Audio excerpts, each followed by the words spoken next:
Welcome to On the Beat, where we bring you a different Buffalo Bills beat reporter every week, exclusively on the Overreaction Sports Network.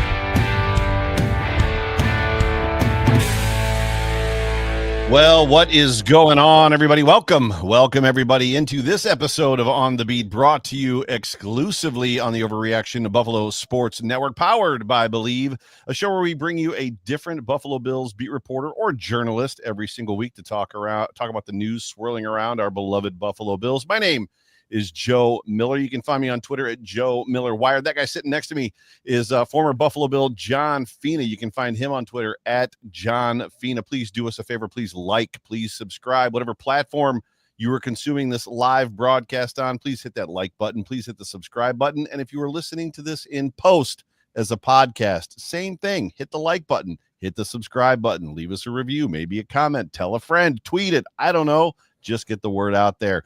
But on this episode of On the Beat, we welcome back Buffalo Bills beat reporter from ESPN, Alaina Getzenberg. Alaina, it's wonderful to have you back on the show. How are you this cold Buffalo evening? I'm delighted to be back. Thank you for having me again. I'm tired.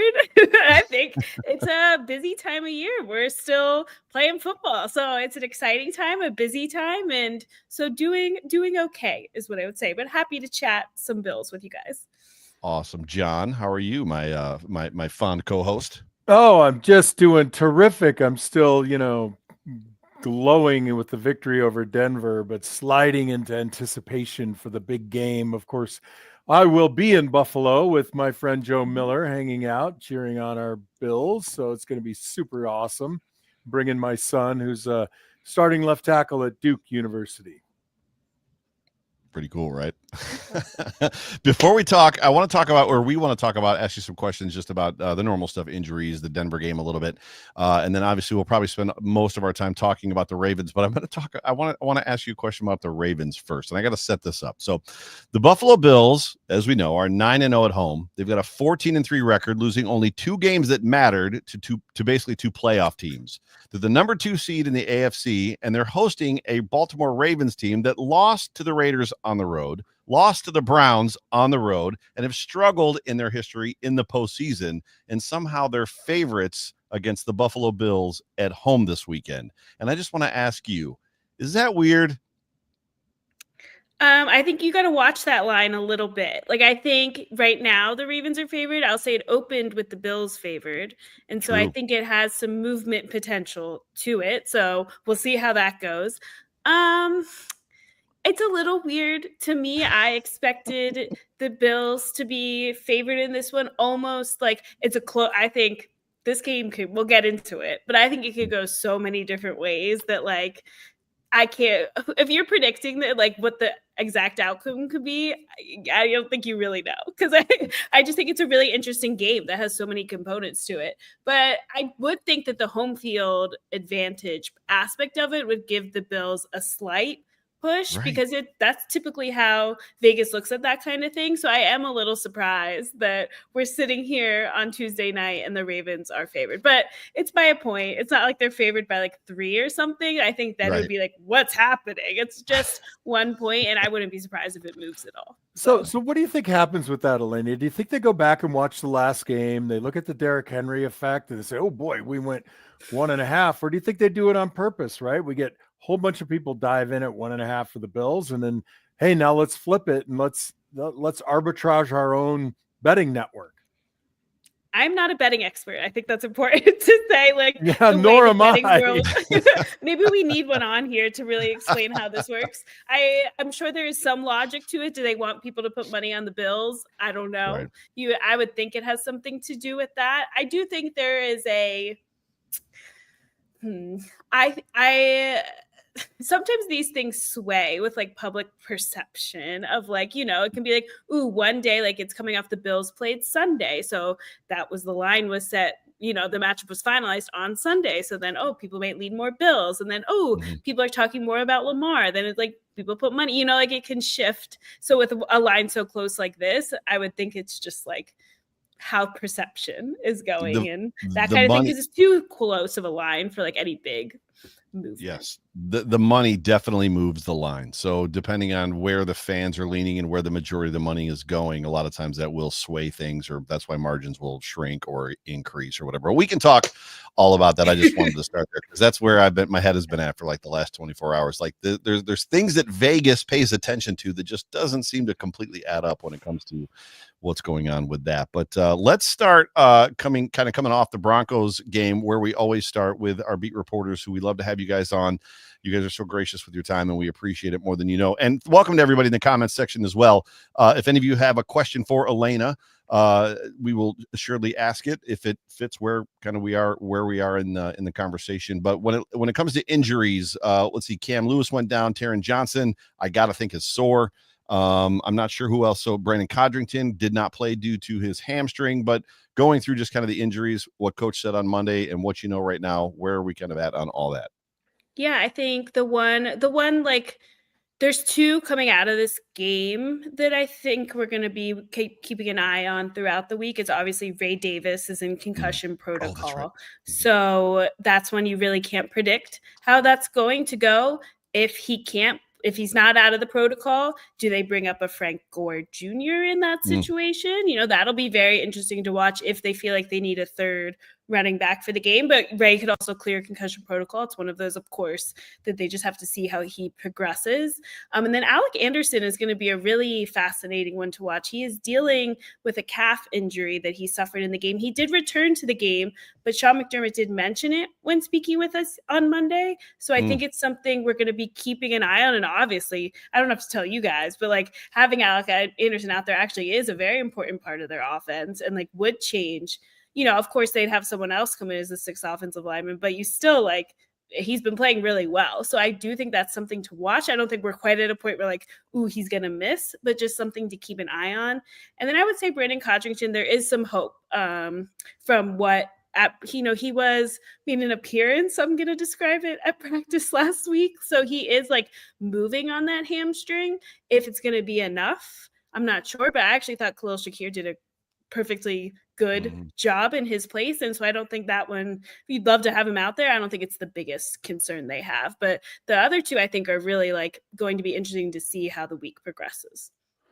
Yeah, there's an angle there where Curtis Samuel was lined up in the backfield a little bit. So if you don't get Ray Davis back, then you might activate somebody else from the other side of the ball, right? Because we've done so many exciting things with alignments and play selection that having Curtis Samuel almost there in a two-back position or an empty and then motioning into, position next to Josh, that's a viable option.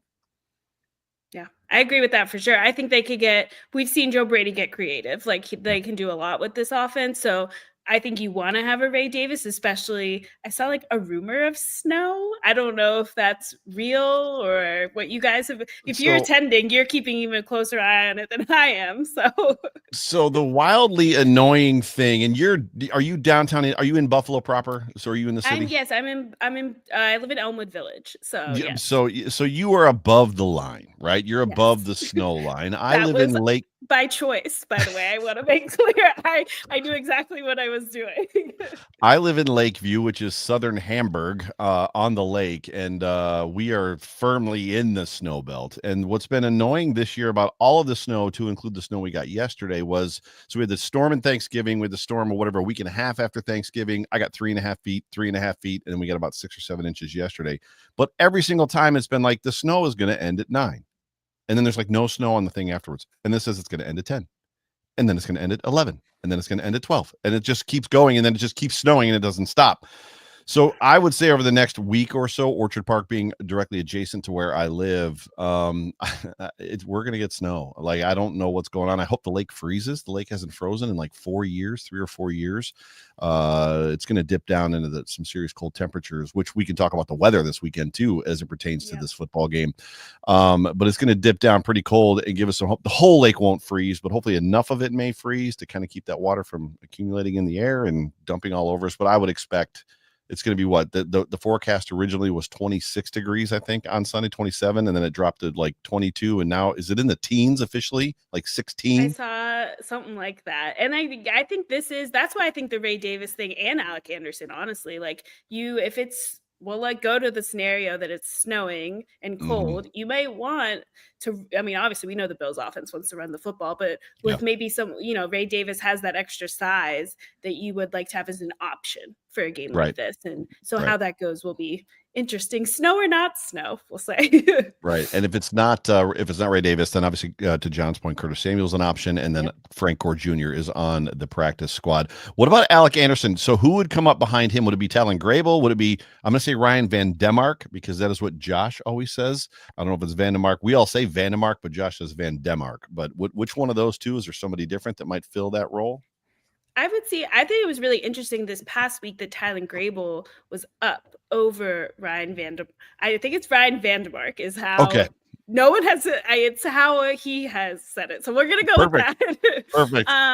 So yeah, I think that would be interesting. It could be, I think they would have a decision to make there between them, because we saw Tylen Grable, now that he's healthy and he's kind of back out there fully, like, get that active spot over Ryan this past game. So if you based it on that, you could lean more towards the Tylen side or that kind of thing. But I wouldn't be surprised if it's Ryan at all, because he's naturally who we've seen more in that role. So I think that'll be another thing. Backup offensive lineman isn't the most exciting thing to keep an eye on, but maybe this week it is, because here we go. Like, it's going to be that's a great point. How many they have up. Yeah, that's a great point. I worry less about it because of the amount of reps that Reggie Gilliam has been getting of late, right? So for the formations where Alec is on the line or in a static position in a wing formation, you could probably bring in Vandermark or Grable to do that. But by and large, I don't think it affects the offense a lot. If Alec is out there on the bike tomorrow or, in practice, if this is a slight calf strain, I would expect to see him play. Yeah. What's on the pronunciation of Ryan Vandermark's name? We can confirm that Josh Allen has played these games with us in the past. Ryan and Josh called him Ryan Rick Bates, and John saw Ryan Bates' mom in the airport. Is that where it was? And she pretty much was like, his name is not Rick. So I don't want to tell your story for you, John, but John can confirm that he kind of got us. Josh got us a little bit with that. Verified, yeah. We don't really need to talk about the Denver game a whole lot. Were you surprised outside of that? Just reaction in the locker room? Like, how were the guys? Was it kind of like, yeah, this is what we expected? I know that I loved the quote from Rasul Douglas, who was just basically like, you guys are sweating 2 minutes and 30 seconds or the first 3 minutes of the game. Like, there's a whole game to play. Coming out of the locker room, out of the Denver game, how was everybody feeling?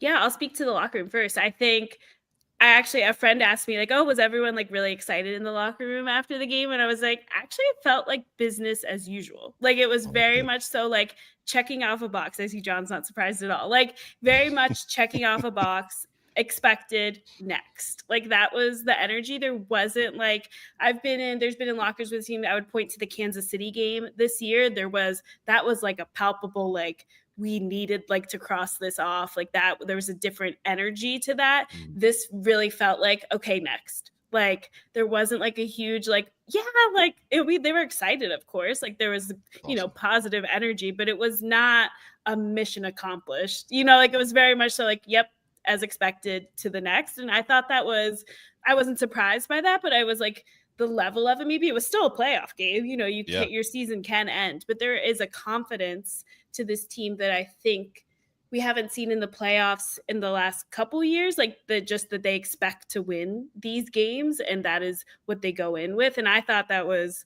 That's notable. That's something that like they are going in very, very confident that they can. Of course, it's a different challenge this weekend than what they had in the Denver Broncos. And then my impression of it was I was not expecting the defense to play to the level they played in this game. I thought third down was a huge step in the right direction. And obviously it's one game. You don't want to like make it the larger sample size, but I thought the defense played better than I anticipated. And that was a good sign. Yeah. There are some similarities, right? You know, Bo Nix will run, and he's an effective runner. He's not Lamar Jackson. You know, the running game for Denver might not have been as dramatic and deadly as Derrick Henry, but nonetheless, they are still committed as a Sean Payton team to run the ball. I think what really helped us in the end, there were just those few errors that our defense really relies on. And now we're hosting the Ravens.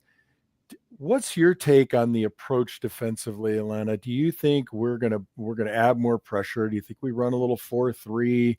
You know, what's your take on that?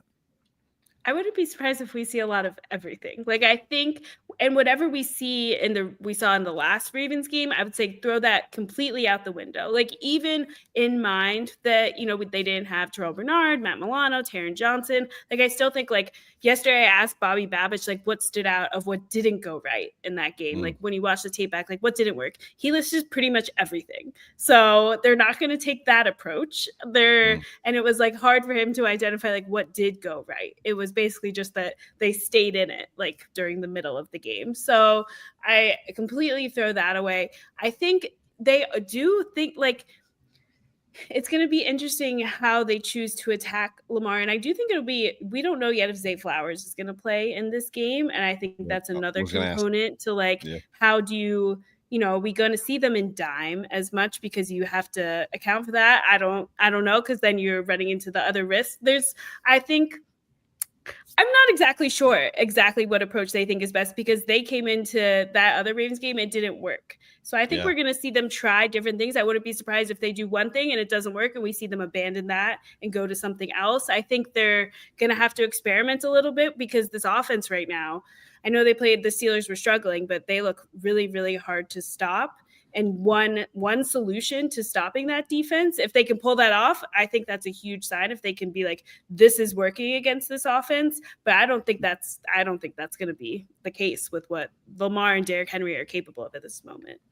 I know that didn't really answer your question, but I like that's like part of the issue with it is like, what do you think they should like genuinely like? What is the best way to stop Lamar? Like, I don't know if there is like one thing that works best. That's a question for him.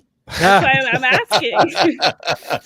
Yeah, I mean, look, Derrick Henry is really the bigger concern for me, and he's an interesting guy. He either goes for 2 to 3 or 30 to 60, right? So when you can wrap him up at the line and keep him from getting started, people generally have more success against Derrick Henry. For my dollar, and I've said this from day one, I'm more of a, you know, guillotine guy rather than death by 1,000 cuts. But I think there's a number of ways that you can approach that. We've run a little bit of 4-3. I think we see a little bit of that blended at 1st and 10, depending on the field position. But I also like the idea of bringing somebody off the edge in a run stopping blitz, shallow blitz, hopefully on the backside where you're catching him from behind. But I think we have to mix it up that way. And then with respect to stopping Lamar, I think we have got to play some man coverage. We've got to have some zone in the middle of the field as we run man with safeties high. And our guys got to get home. Our front four have got to get home. If there's snow, that's going to make that a problem.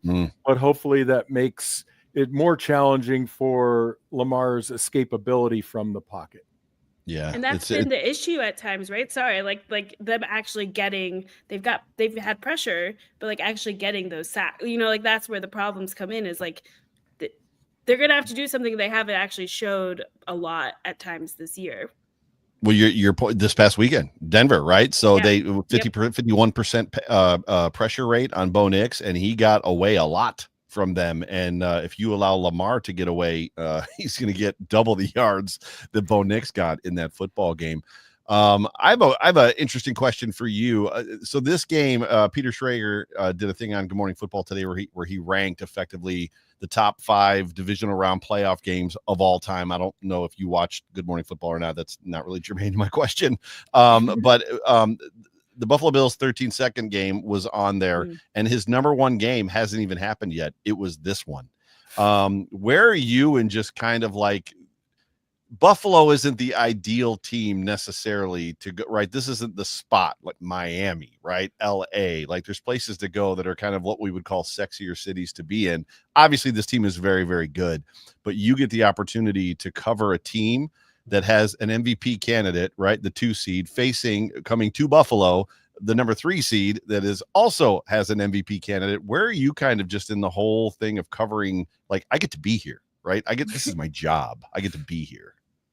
It's pretty crazy, but I also think it's something where like I have moments, and this is like a little corny, but there's sometimes when you see like in a standard game, like Josh complete a play, and I really mean this. Like there will be sometimes he does those plays that I'm like, oh my God, this is about to be an interception. Like start like taking notes and stuff, and he makes these plays, and genuinely in those moments, I'm like, wow, this is so cool to cover such a unique and gifted player like that. And I genuinely feel that way. And I think it is these games that it's like, I today was at like in the middle of the afternoon, I'm like, I've got so much work to do. I'm working. I was like, can the game just be here? I just kind of want to know what's going to happen, and like just kind of want to see it actually take place because I think it's fascinating. So it is very lucky. Although the 13 seconds, as I think we can all agree on this call, for me, it was a horrible work experience because I was there. Everything. No. We were both there, I think. So. Oh no. I'm sure it was hard. I can't even imagine, but it was so. Yeah, go ahead. No, it was so. It was so chaotic. Is all I was gonna say. Is that it was like it kept changing and stuff. So from covering it, it was horrible. So I don't want that again. But I also know it was very traumatic. So. Yeah, I went with my daughter McKenna. So at the time, Isaiah Hodgins was on the team, and I'm friends with Isaiah and his wife Maya, and he had gotten us field passes and tickets to go to the game, and I upgraded those tickets. So I sold those 2 and actually bought tickets closer, and. For me, the football fan leaving the game, I mean, clearly the game was unbelievable, what we witnessed. And to see Josh score with 13 seconds left, throw that last touchdown to Gabe Davis, and watch all the Chiefs fans leave. And like the people around me, I'm like, why are you leaving? This game is not over. And they were like, it's over. And like people were just leaving. But seeing what happened, so McKenna was distraught. She was in tears. And I'm like, McKenna, you just watched you were there for one of the most historic, like, football games that you're ever going to see. Like, people are going to talk about this game forever. It didn't help her emotions. Very understandable. It's a very understandable. You might as well have just given her a paper cut and poured some lemon juice in it, right? I mean, yeah, she went to bed crying that night. I think she woke up crying. But getting back to this game, turning our attention back to the Bills-Ravens game, you teased the idea, and I loved that you did, just about all the different outcome possibilities. And I've too have kind of shared that thought. And there's so many other narratives at play, specifically the MVP race, right? So there's an aspect of like, what does this game look like? Is it a blowout for the Ravens? Is it a blowout for the Bills? Is it a boat race to 50? Is it a 12-9 game? Like, there's so many different kind of outcomes that are possible. Just curious kind of what you feel or what you think, and then we'll kind of jump into what we think might happen. So what do you think? Yeah, I have no idea. I'm not going to lie and be like, I know it'll be this. I think it is.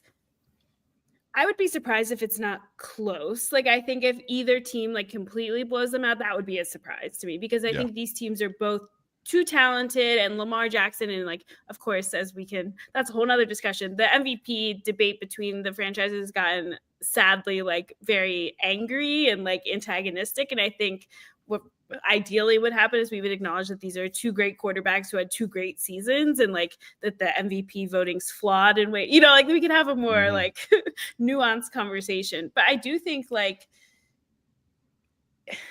it'll be interesting to see how different this is from the last time they met. Like that game just got out of hand. It just was not nothing was working. It just was not good. But I do think this one, I would be really surprised if that kind of thing can happen again, especially against this Bills defense that has now seen that happen, remembering that, like taking that and registering what happened. And this is a much healthier Bills defense. And I do think that really matters. We're talking about key pieces of the middle of the field being back out there. I think that's important.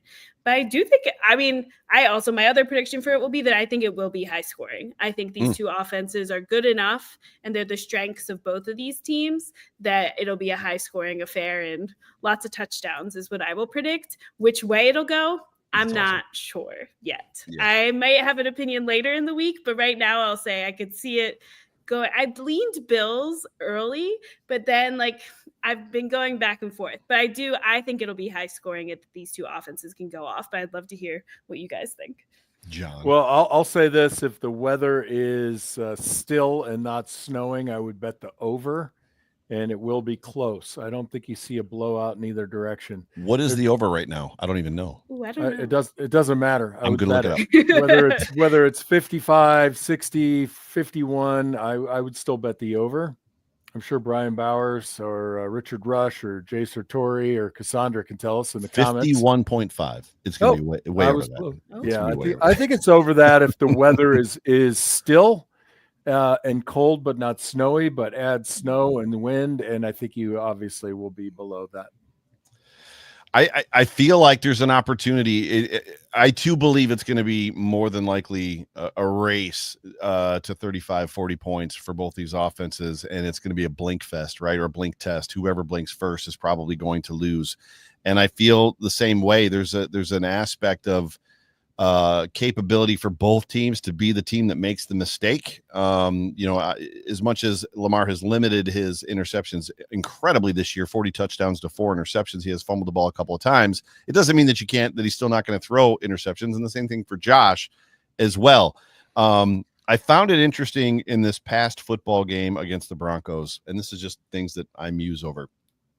The Buffalo Bills, in my opinion, offensively speaking, Josh speaking, have always been better or their best in kind of a 4-minute offense. So not 2-minute hurry up offense and not like trying to kill the clock offense 6 to 8 minutes. It's in that, hey, we're not using the entire play clock. We're keeping it up tempo, blah, blah, blah, blah, blah. And they seem to do well in that offense.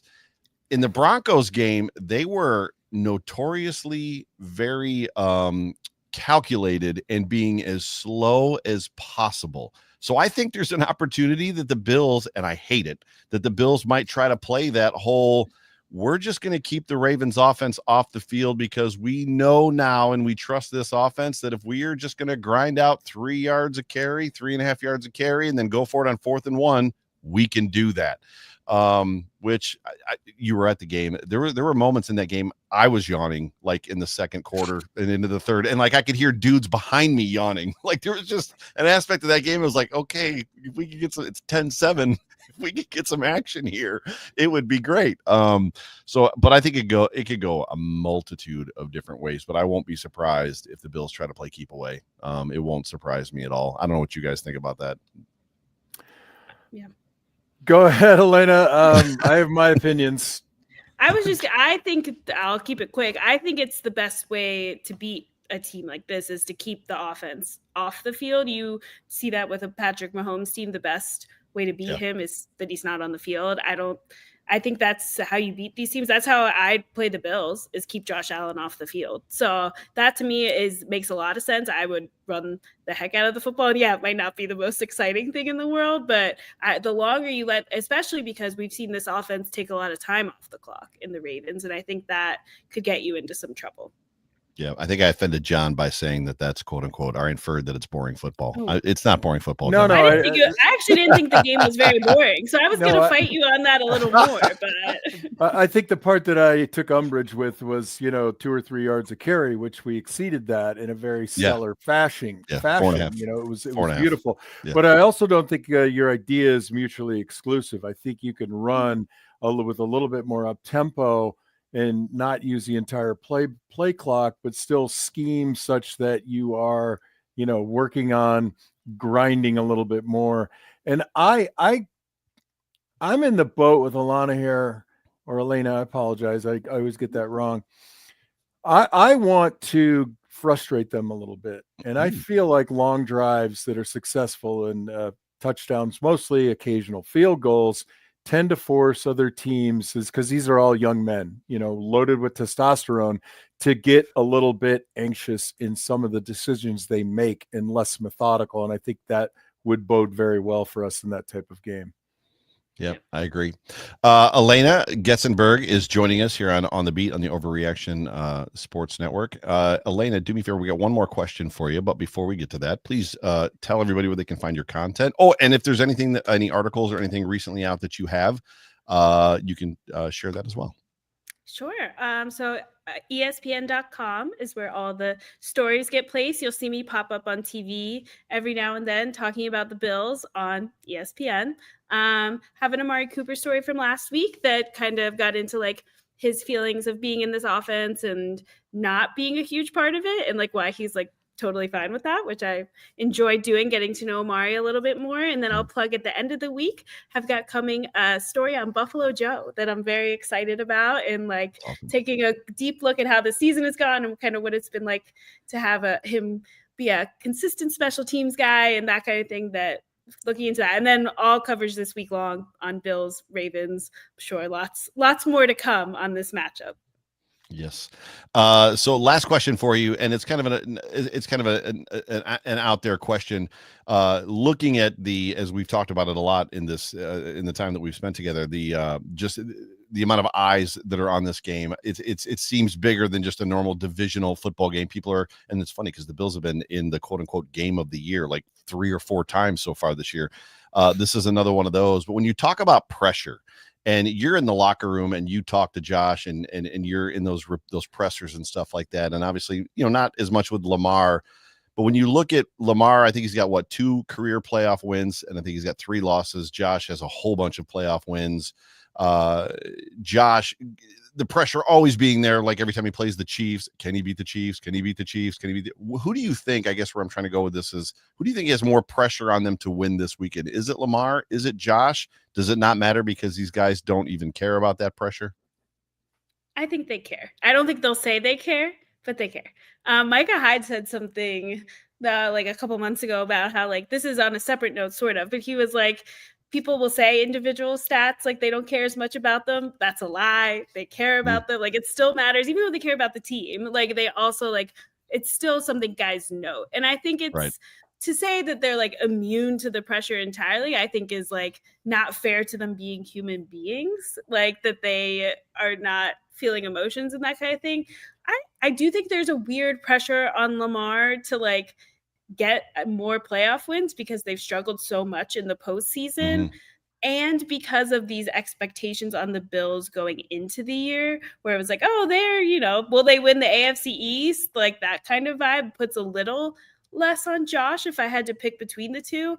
But I mean, if there's still plenty of pressure on Josh Allen, and like there is no shortage of pressure on Josh Allen's shoulders at any time, really, to like perform to a certain level and to, take this city to a Super Bowl and, take those steps. So plenty of pressure on both shoulders. I definitely don't want to say it means more to Buffalo Bills fans, but it seems like it means more. Like we are a strange group of people. John can attest to that, but great conversation. Great talking to you. We're going to find out. And to your point, like I think we all wish that the game would just get here as well. Like, can we just play this football game already? But it's so good to have you on the program again. Thank you so much. The season's coming to a close, obviously, in 3 weeks, three or 4 weeks. I'm not sure if we're going to continue the On the Beat series through the off season. We probably will around draft time and around free agency. So would love to maybe get you back on somewhere around there. But thank you so much for being with us. Absolutely. Thanks so much for having me. And I hope everyone stays warm through this game, and like that it's a great game is what I'll wish for everyone, and not like, freezing cold temperatures, I think is a good goal. So yeah, I have a heated vest. So John, if you don't have heated clothing, go get heated clothing for you and Bruno. You're going to need it. I'm going to be indoors, but one of my comments is, fandom, spread the word, Bills Mafia, be kind to the visiting fans. Let's not become a bookmark on Twitter about some poor behaving fans. Yeah. Go, everybody. Check out all of Alaina Getzenberg's work. And by the way, if you go to overreactionbuffalo.com and you click the On the Wire tab, her content, her stuff will show up there because she is part of ESPN. So there you go. All you got to do is just search for us and you'll find her. But ladies and gentlemen, thank you so much for tuning into On the Beat on the Overreaction Sports Network, powered by Believe. Thank you to everybody that has joined us live. We appreciate all of you. We appreciate Alaina for joining us as well. Get excited for this game. Enjoy every single moment. And yes, to John's point, be kind, love people. It's the right thing to do. But for me, for John, for Jerry, for Alaina, we love you guys. We appreciate you. Go Bills. Go Bills. Go Bills.